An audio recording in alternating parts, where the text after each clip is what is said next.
Now we have got few questions in Q&A box for the discussion. So I would kindly request our chairpersons to ask the questions to our speakers. Please, sir.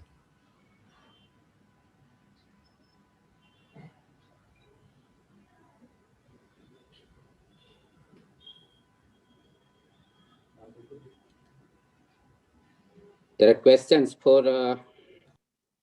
panelists. That is, can we use any OAD in cirrhosis of the liver with normal SGPT or SGOT? Question to Dr. Mayur Patel, sir, please. Thank you very much. I also like to thank Dr. Kalra, Dr. Prasanna Kumar, Dr. Manoj Chadda for making this conference live and very interesting. Question is very good. A patient having cirrhosis with normal SGOT, SGPT, and which OAD can be used? First of all, we should decide the severity of the liver disease, depending upon the whether patient is having encephalopathy or not, ascites or not, serum bilirubin level, serum albumin level, and prothrombin time. And then according to this, we can give the grading, whether it's a grade, B grade, C grade, maybe mild, moderate, severe hepatitis. And if patient is having mild to moderate hepatitis, maybe liver disease, gliptins are safe. We can, especially Sita, Lina, and Sexa, we can use it very safely. People have used in severe liver disease, but due to lack of data, it is very essential, very important. We may not use in severe hepatic disease. As far as the Vilda is concerned, should not be given. And tenagliptin, there is a it cannot be given because it is included in the clinically significant adverse reaction as far as the tenagliptin is concerned. As far as the SGLT2 inhibitors are concerned, they are safe in class A, that is mild liver disease. In class B, should be used with the caution. In class C, that is severe liver disease, should be avoided. And it is contraindicated, especially due to risk of dehydration and hypotension. As far as the metformin is concerned, can be used in mild liver disease. In moderate, should be avoided or reduce the dose of metformin. And severe liver disease should avoid metformin. Sulfonylureas used with the caution. You initiate with the low dose in class A, that is mild liver disease, and class B, but it should be avoided in class C or severe liver disease. Pioglitazone is concerned, it can be used in class A patients. It should be avoided in class B or C patients, and in patients having edema. And insulin is safe in all these stage. If it is not under control, we can use safely the insulin.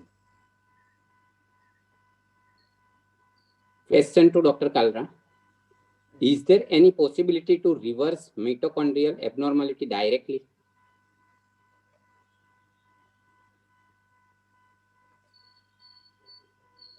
That is for the Dr. Prasanna Kumar can answer that question. Yes. No, as far as I know, there is nothing like a drug which acts directly on the mitochondria to reverse diabetes. If you understand, there are two things, insulin resistance and insulin deficiency. These are the main causes of diabetes as such.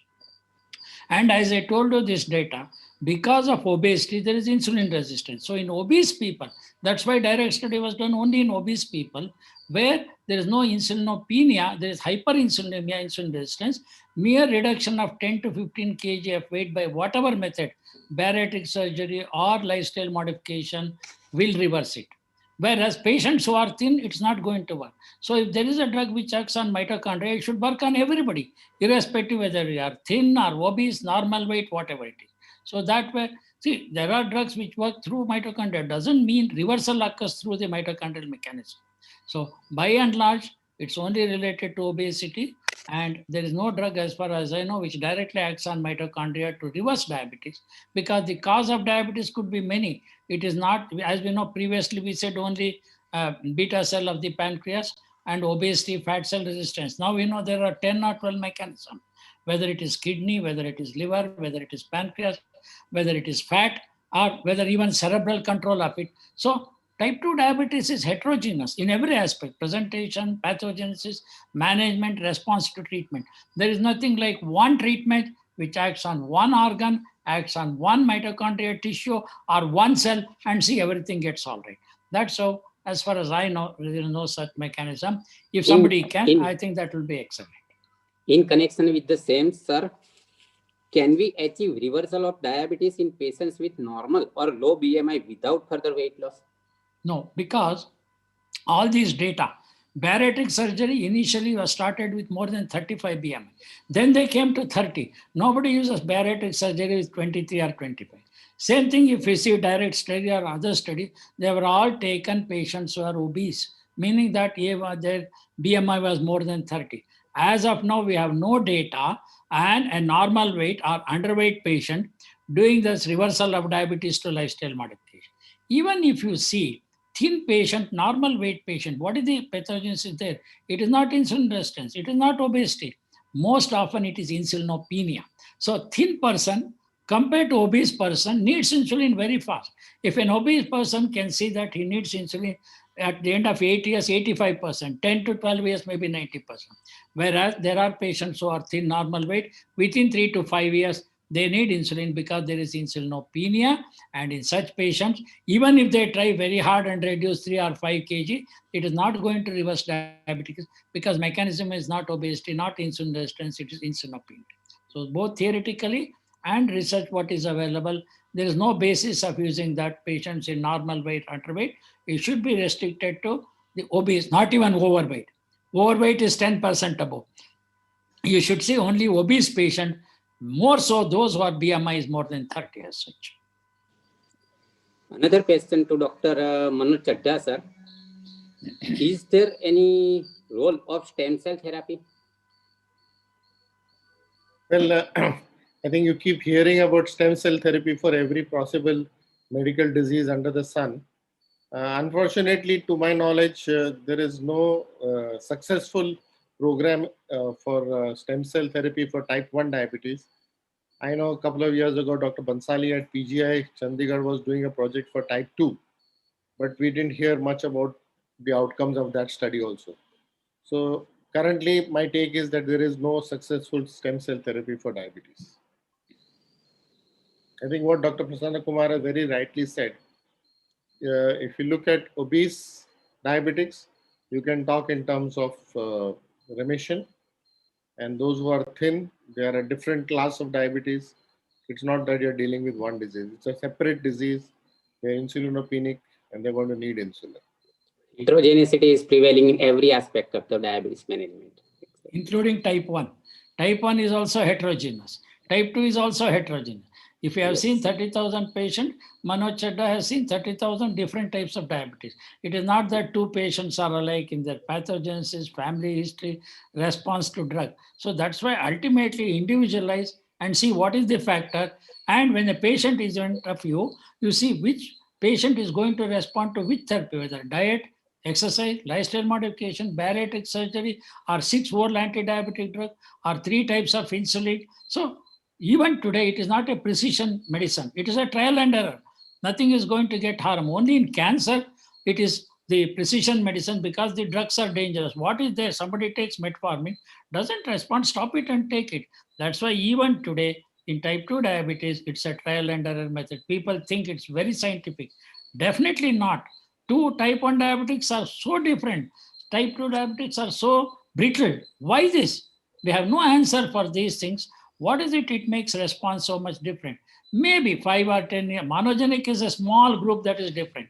All others, maybe we'll have probably more of algorithm, artificial intelligence to say at the beginning, you put all the data and artificial intelligence say, this patient will respond to only pioglitazone. This patient will respond to SGLT2. This patient will get urinary infection. I mean, it's a dream. Maybe 10 years later, unlikely even in our lifetime, we are going to see such precision medicine. We have Yes, one question from Dr. Arun Saxena. Can we alter visceral and hepatic fat relationship by drugs? Any of the speaker, please. See, fat anywhere is bad. It does not matter. Don't think that parietal fat is better, visceral fat is worse, abdominal fat is bad, and fat in the thigh is no such thing like that. Fat is fat wherever it is. And wherever fat is there, that is bad. Now, there are studies where it has been done some of the things like GLP-1 unlock, SGLT2. What do they see? They reduce the fat in totally. Again, people have done, what is the best way to know visceral fat and other fat? The best method to know that is MRI. If you do MRI, you can really see whether the fat is decreased in viscera. Now the question is about visceral fat and hepatic fat. What is the best example? Fatty liver. If you send 100 people, 30 to 40 will have the fatty liver as such. Now, every fatty liver will not become NAFLD. Every NAFLD will not become cirrhosis. Every cirrhosis will not become cancer of the liver. So one should understand there is some patients who are prone from fatty liver to non-alcoholic fatty liver disease or NASH, from NASH to cirrhosis, cirrhosis to cancer. Whatever it is, what is the treatment you are going to do? Lifestyle modification to reduce weight, so that if you serially do, people have used with the vitamin E, intense lifestyle modification, weight loss. Most of the weight loss occurs first in the hepatic as well as visceral fat. That is why two best you can't go on doing ultrasound MRI every time.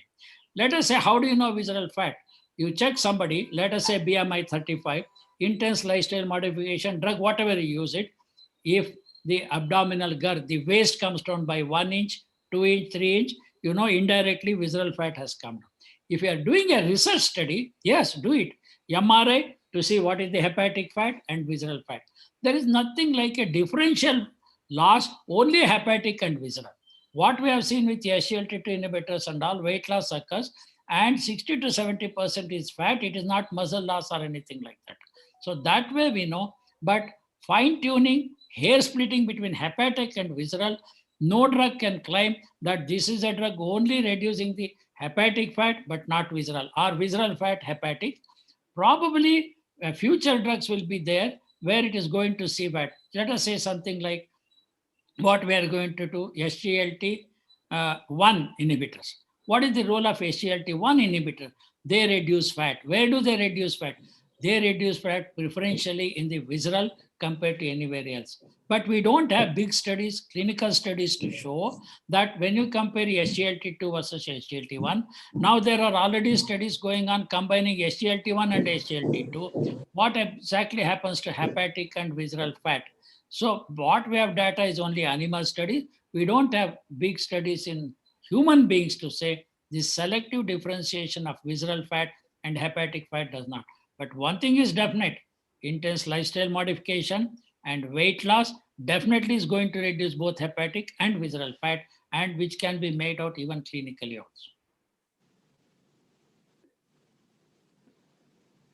Even what happened 50 years back, when a type 1 diabetic was admitted, there was no big monitoring, no ultrasound, nothing.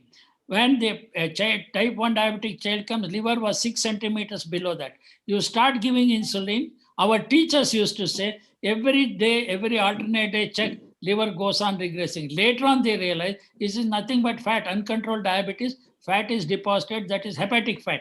And clinically, they were examining, marking it, I have seen. I'm not talking of other liver disease, type 1 diabetic. And then say liver was 6 centimeter, 4 centimeter, 2 centimeters, not per.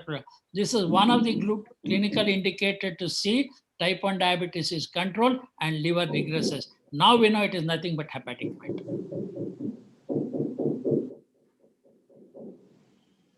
Thank you so much. Thank you all the chairpersons and speakers for this wonderful session and discussion.